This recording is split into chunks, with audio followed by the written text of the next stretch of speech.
오늘은 거짓 없는 삶이라는 제목으로 함께 말씀을 나누려고 합니다. 우리 광고 시간에 말씀드렸던 것처럼 정말 우리가 크리스천으로서 정말 기본 중에 기본에 대해서 4주간 동안 좀 말씀을 나누려고 합니다. 혹시 블랙 컨슈머라는 단어를 들어보셨습니까? 우리가 살면서 종종 마주하게 되는 단어인데, 이 블랙 컨슈머라는 말은 인터넷에 구입한 상품에 대해서 아주 안 좋은 후기를 써서 결국에는 그 피해 보상을 요구하는 그런 소비자들을 얘기할 때 블랙 컨슈머라고 이야기를 합니다.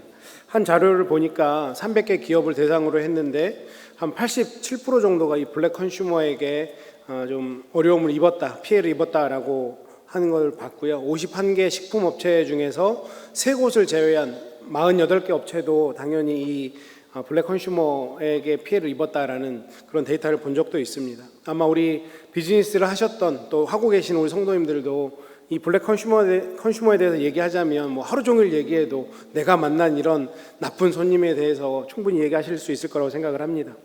또 다른 통계 하나를 제가 말씀드리면 2023년 대한민국의 통계인데요. 형사 사건 중에서 사기 사건이 34만 7,901건 한 해 동안, 그리고 횡령이 26,750건, 배임이 5,135건이 2023년에 있었다고 합니다. 이것을 통계를 내보면 형사 사건 중에서 약 35% 정도가 누군가에게 거짓말을 하고 누군가를 속이는 그런 사건이었다라고 하는 거죠.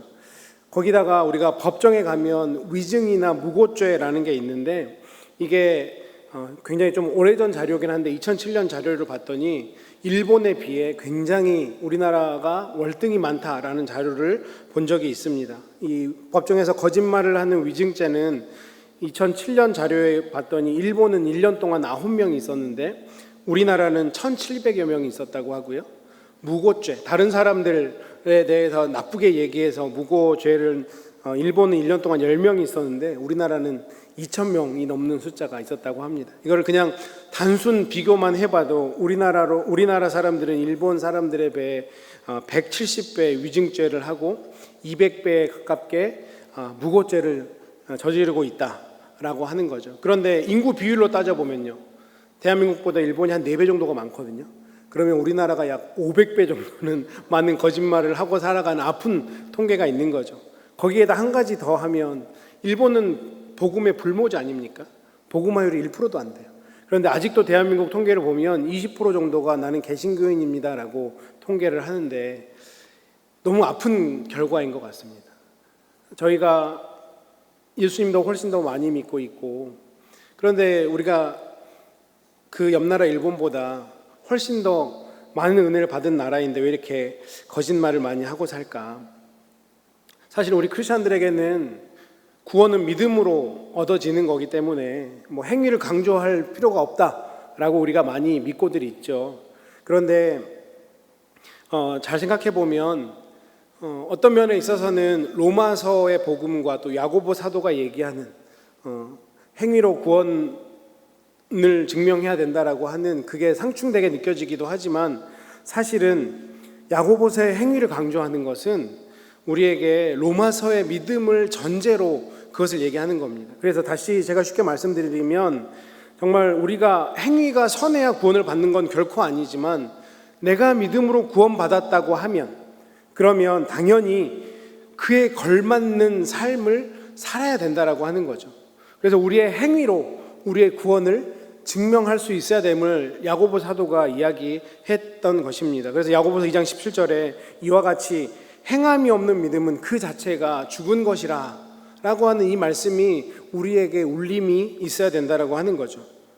그렇기 때문에 다시 한번 말씀드리면, 우리가 은혜로 거저 구원을 얻은 사람이라면 그에 합당한 믿음의 행위가 우리 삶 가운데 있어야 된다라고 하는 것입니다. 그래서 제가 앞으로 4주간 뭐 여러 가지 일들이 있겠지만, 우리가 믿음의 사람으로 살아가야 될 여러 가지 모습이 있겠지만, 이 에베소서 4장 25절 이하에 나오는 말씀을 가지고 그럼에도 불구하고 정말 기본적으로 무엇을 더 신경 쓰며 살아야 하는지 믿는 자라면 적어도 이것만큼은 놓치지 말자를 함께 얘기해 보려고 합니다. 오늘 본문은 사실은 좀 경계에 있는 말씀이라고 볼 수 있습니다. 4장 17절부터 24절까지는 사도 바울이 너희가 은혜로 구원을 받았다, 이것에 대해서 계속해서 말씀하고 있어요. 그러면서 25절로 넘어오면서 32절까지는 그러면 은혜로 구원받은 사람이라면 어떻게 살아가야 하는지 말씀해 주고 있습니다. 그래서 오늘 본문 25절에서 시작하는 그런즉이라고 하는 이 트랜지션이 굉장히 중요합니다. 이 트랜지션이 의미하는 게 무엇입니까? 우리가 은혜로 구원을 받았다, 그러면 이렇게 살아야 돼 라고 말씀하는 거죠. 우리가 거저 구원을 얻은 만큼 하나님의 백성답게, 은혜 받은 자답게 살아가는 균형이 중요하다라고 사도 바울이 오늘 우리에게 말씀하고 있습니다. 그래서 앞으로 오늘 말씀을 시작해서 4주간 동안 나누는 그 말씀, 하나님께서 주시는 그 음성을 우리가 듣고 우리 삶 속에서 내가 이것들을 잘 살아내고 있는지 점검해보고 혹시 부족한 부분이 있으면 다시 한번 하나님 앞에서 회복하는 그 은혜가 저와 여러분에게 있기를 주님의 이름으로 축원합니다.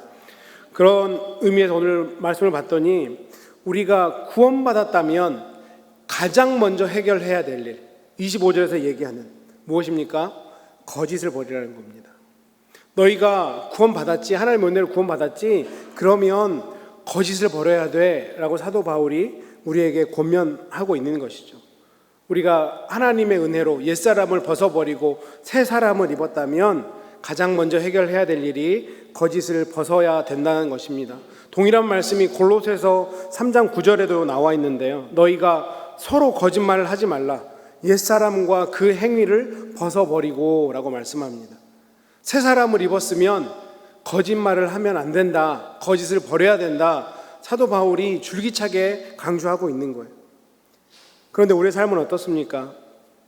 우리가 우리의 입으로 하나님을 찬양하고 하나님께 기도하고 하나님을 예배하고 하나님을 높여드리는데 같은 입으로 또 하나님이 이토록 싫어하시는 거짓을 너무 쉽게 얘기하고 있지는 않습니까? 우리 스스로 잘 알잖아요. 내가 하나님을 찬양하는 이 입으로 거짓말도 너무 쉽게 하는 입이 되어서는 안 된다라고 하는 것입니다. 왜 우리 대한민국의 크리스찬이 20%가 넘는데도 크리스찬이 1%도 안 되는 일본보다 500배나 더 많은 거짓말을 하고 살아가는 것일까요? 그렇다면 왜 거짓을 버리는 것이 중요하냐? 성경은 왜 우리에게 계속해서 거짓을 버려야 된다, 구원을 받았으면 거짓을 버려야 된다, 이것을 강조하냐면 요한복음 8장 44절 말씀을 토대로 보면 이것은 영역의 문제라는 거예요. 제가 설명해 드리겠습니다. 요한복음 8장 44절 제가 읽어드리면 너희는 너희 아비 마귀에게서 났으니 너희 아비의 욕심을 너희도 행하고자 하느니라. 저는 처음부터 살인한 자여 진리가 그 속에 없으므로 진리에 서지 못하고 거짓을 말할 때마다 제 것으로 말하나니 이는 저가 거짓말쟁이요 거짓의 아비가 되었음이니라. 무엇을 얘기하는 거냐면 이 거짓을 한다라고 하는 것, 우리가 옛사람이 돼서 새사람이 됐다라고 하는 것은 영역의 문제라는 거예요.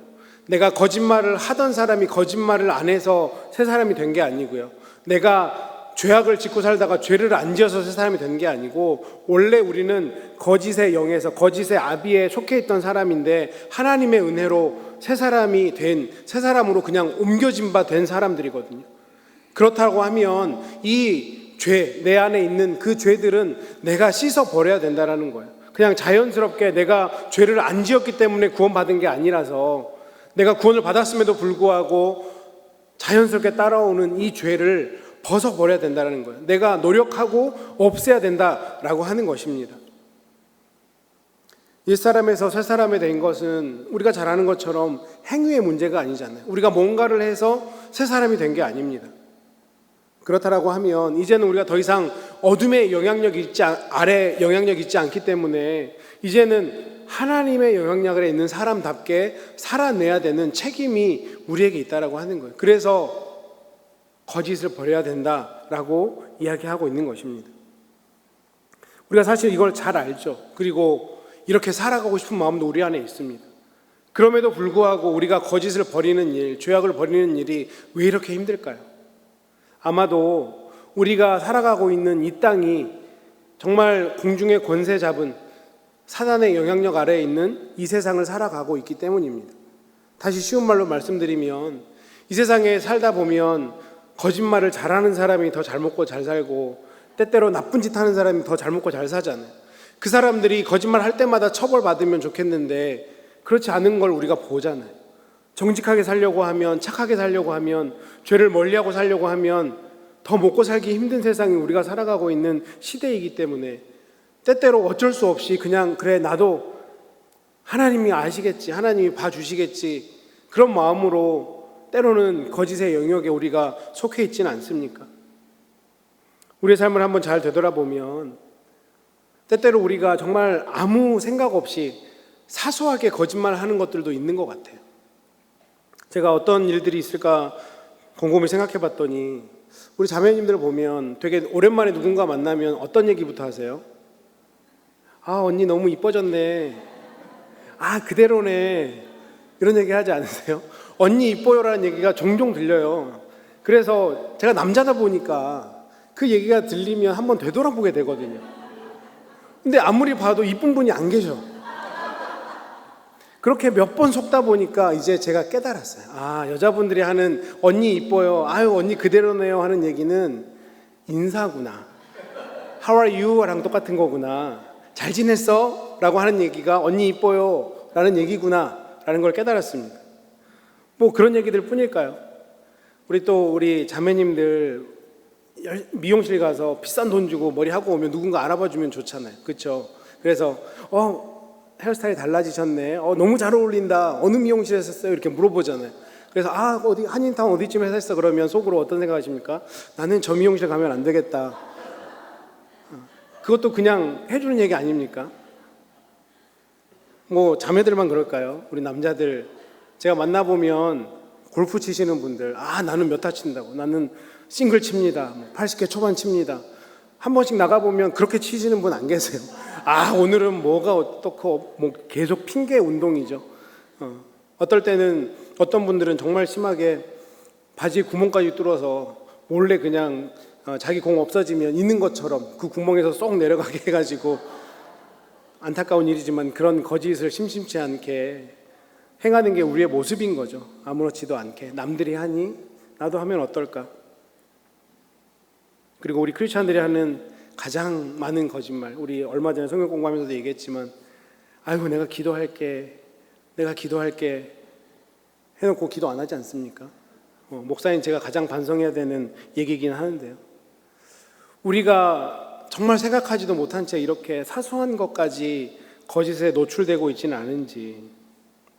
그런데 왜 우리가 거짓말을 신경 써야 되냐면 이게 영적인 문제이기 때문에 그렇습니다. 우리가 하나님의 사람들이고 성령님이 우리 안에 내재하신 것을 우리가 믿고 알고 있는 사람들인데, 우리가 그렇게 사소하게 거짓을 얘기하면 우리 안에 계신 성령님이 얼마나 부대끼실까요? 제가 설교를 하면서 당연히 뭔가 새빨간 거짓말 하면서 설교하진 않습니다. 그런데 가끔 보면 좀 과장할 때가 있더라고요. 배가 이만큼 고팠는데 너무 배고팠다고 얘기할 때가 있어요. 예를 들면. 그래서 정말 사건은 이만한데 너무 크게 과장할 때가 있는 걸 제가 설교를 하고 나서 느낄 때가 있는데, 물론 핑계를 대자면 우리 성도님들에게 주목을 좀 더 끌어보고자 그 욕심에 그렇게 좀 과장해서 하기도 하는데, 그것 또한 하면 안 되겠다라는 생각을 하게 됩니다. 제가 한국에서 있었을 때 일인데, 제가 종종 꺼내서 생각하는 아찔했던 일이거든요. 제가 결혼하고 얼마 안 됐던 때였던 것 같아요. 결혼한 해였든지 그 다음에 해였든지 저희 처갓집이 서울의 쌍문동이었고 저희 집은 사당동입니다. 그래서 차로 오면 안 밀리면 한 30분 정도, 25분, 30분 정도가 걸리는데, 그날도 제가 처갓집에서 자고 아침에 무슨 일이 있었는지 제 사당동 쪽으로 내려와야 돼서 차를 가지고 오는데, 보통은 동부간선 도로라는 걸 타요. 서울에 사셨던 분들은 아시겠지만 고속화 도로입니다. 신호등이 없고 고속도로처럼 그렇게 나 있는 도로예요. 근데 아침에 이제 처갓집에서 나와서 차를 타고 이제 막 그 동부간선 도로에 차를 올려서 집으로 가려고 하고 있는데 갑자기 배가 아픈 거예요. 뭔가 잘못됐다. 이거는 그래도 내가 집에 갈 때까지 이 장이 나를 좀 지켜줬으면 좋겠는데 라는 생각이 있어요. 그래 25분 30분만 참으면 되겠지. 근데 한 5분 지나갔는데 느낌이 너무 안 좋은 거야. 이거는 내가 집에까지 도저히 갈 수 없다. 그래서 이제 어떻게 해야 되지? 어디 화장실이 있을까? 어디로 나갈 수 있을까? 그런데 동부간선도로라고 하는 것은 뭐 신호등이 있는 것도 아니고 어딘가를 빠져야 되고 급히 해야 되는데 점점 더 저는 인멀전시 상황이 막 오는 겁니다. 이거는 내가 뭔가 화장실을 여유 있게 찾을 수 있는 시간적 여유도 없다. 큰일 났다. 정말 참사가 내 삶 가운데 일어날 수 있다. 근데 정말 감사하게 마침 중랑천에 거기 사람들이 아침에 저녁에 운동하러 나오는 곳인데 거기에 간이 화장실이 보이는 거예요. 그러니까 저는 뭐 상황을 볼 틈이 없어요. 뭔가 차를 뭐 빼고 이럴 틈이 없습니다. 그냥 갓길에 세웠어요. 그리고 쌍깜빡이를 눌러놓고 한국은 주유소에서 그 휴지 주잖아요. 그 화장지를 들고 간이 화장실까지 미친 듯이 뛰었습니다. 그래서 정말 감사하게 다행히 큰 일이 제 삶 가운데 일어나지 않았어요. 해결을 했습니다. 제가 주일 아침부터 더러운 얘기를 들어서 너무 죄송한데 왜 이 얘기를 드리냐면 제가 그때 깨달은 게 뭐냐면 우리 몸의 반응은 그만큼 정직하다는 거예요. 왜 제 몸 안에 그런 일이 생겼을까요? 제 몸에 들어오면 안 될 이상한 게 들어온 거죠. 상한 게 들어온 거예요. 죄가 들어온 거죠. 그랬더니 제 몸은 너무 정직하게 반응하는 거예요. 제가 동부간선도로를 달리던 10분, 20분 나에게 시간을 좀 달라고 제가 속으로 아무리 사정을 해도 제 몸은 상황을 봐주지 않아요. 더러운 게 들어왔으니까 나가는 거예요. 나가야 돼요. 이게 내 몸 안에 있으면 안 돼요. 하나님이 우리 몸을 그렇게 정직하게 지어 놓으셨다고요. 근데 우리의 영은요. 우리의 영 안에 더러운 것들, 죄악된 것들이 들어오면 그렇게 정직하게 민감하게 반응해야 되는 게 하나님의 원리인데 우리가 이 땅에 살아간다는 이유로 우리가 그 공중의 권세 잡은 자의 영향력 아래에 살아간다는 이유로 너무 스스로에게 익스큐즈를 하며 살아가고 있지는 않냐는 얘기예요. 하나님은 사소한 거라도 거짓말을 얘기하기를 원치 않으시는데 너희가 은혜로 구원을 받았으면 거짓을 버려야 된다라고 그 즉시 거짓과는 떨어져야 된다라고 하나님은 분명히 말씀하시는데 나에게 너무 관대하게 하나님은 아시겠지, 하나님은 이해해 주시겠지 이렇게 살아가고 있지는 않은지 한번 우리의 모습을 바라봤으면 좋겠습니다. 그래서 히브리 기자는 히브리서 12장 4절에서 이렇게 우리에게 말씀합니다. 너희가 죄와 싸우되 아직 피 흘리기까지는 대항하지 아니하고. 이게 우리의 모습 아닙니까?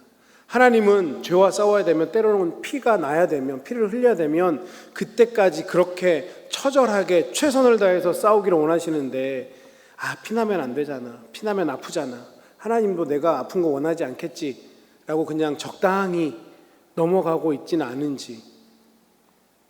세상 사람들도 거짓말하고 사는데 이건 또 거짓말도 아닌데 그냥 이 정도는 하나님이 충분히 이해해 주시겠지 이런 생각조차도 하나님은 싫어하신다라는 것입니다.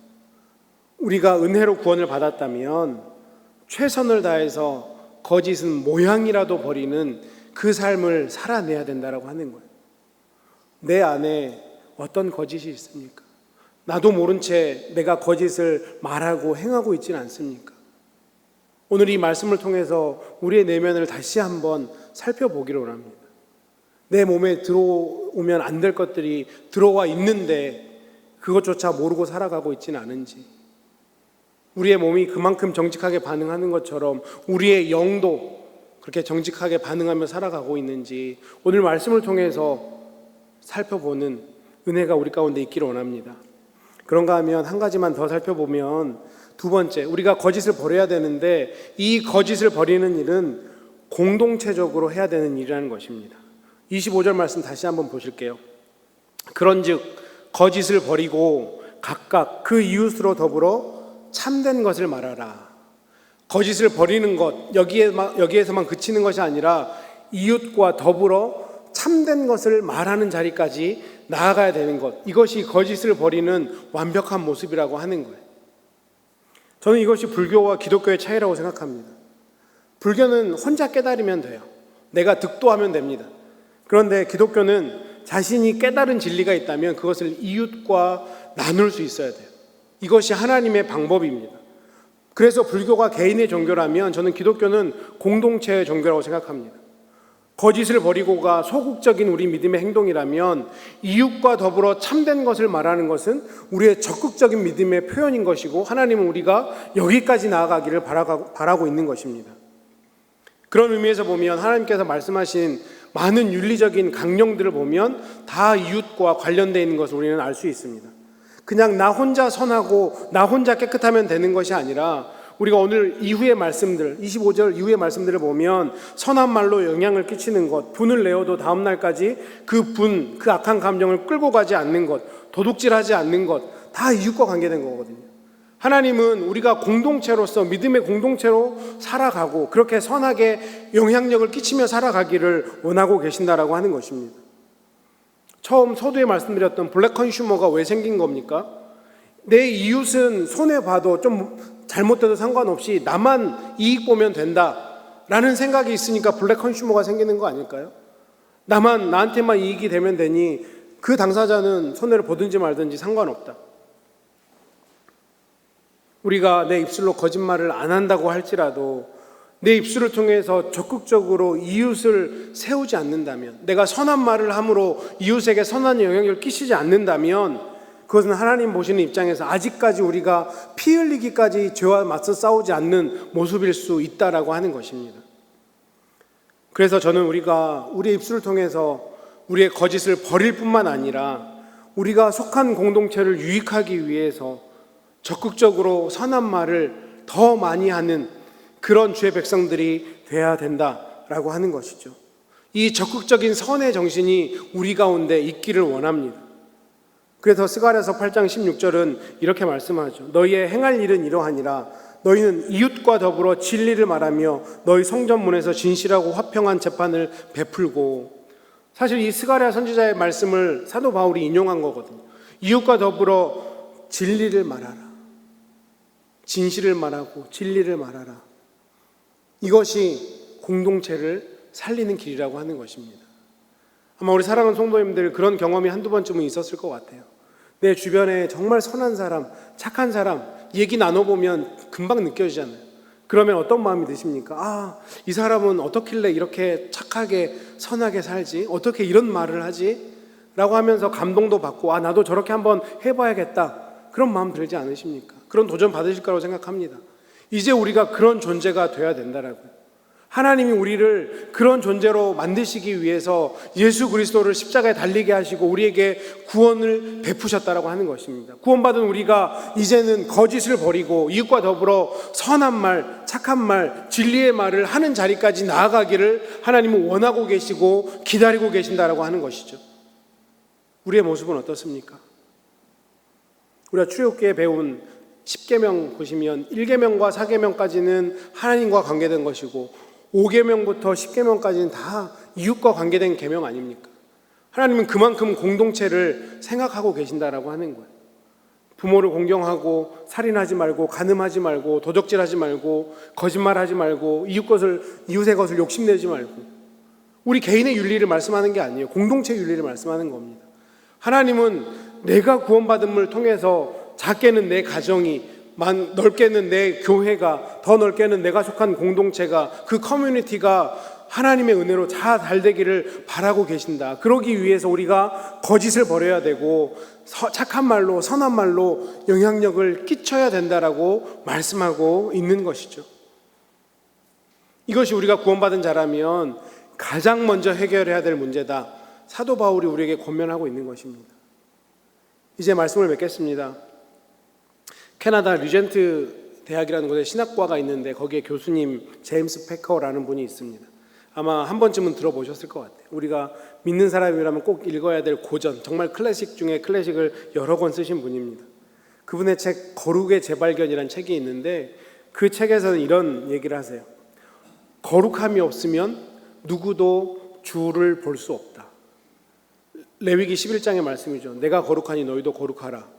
거룩함이 없으면 우리가 하나님을 볼 수 있는 사람은 없습니다. 그런데 그 거룩함은 영성과 도덕성이라는 기둥에 놓은 아치와 같다라고 표현을 하셨어요.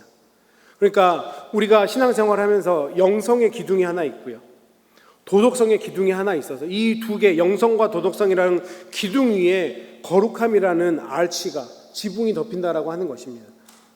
무엇을 얘기합니까?